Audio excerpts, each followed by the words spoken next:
One method for solving quadratic equations is what's called the square root method.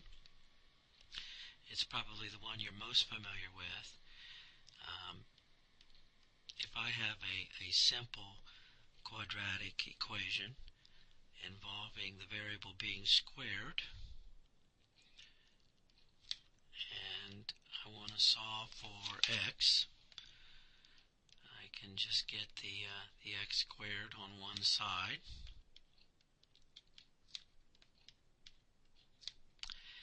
and then take the square root. So in this case I would have plus or minus the square root of 11 halves.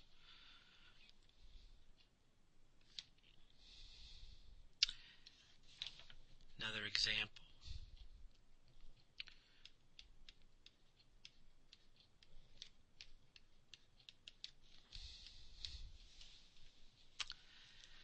Quantity x plus 2 squared minus 4 equals 12.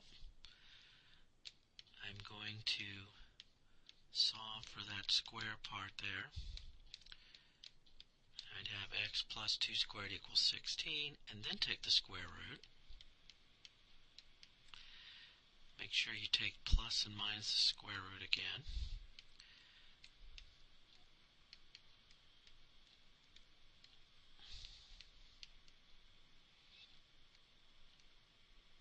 Subtracting 2 from both sides. I would end up with x is equal to plus or minus 2 as my solution. Usually in quadratic equations, but not all the time, you do have two solutions. Notice that when you use the square root method, the variable is completely contained under the square. So in the first problem I've got 2x squared. X does not appear outside of that square. And the same situation with the second example, x plus 2. The x is entirely contained under the square. In both of those cases, you can solve for the square part and then take plus or minus square root to get your answer.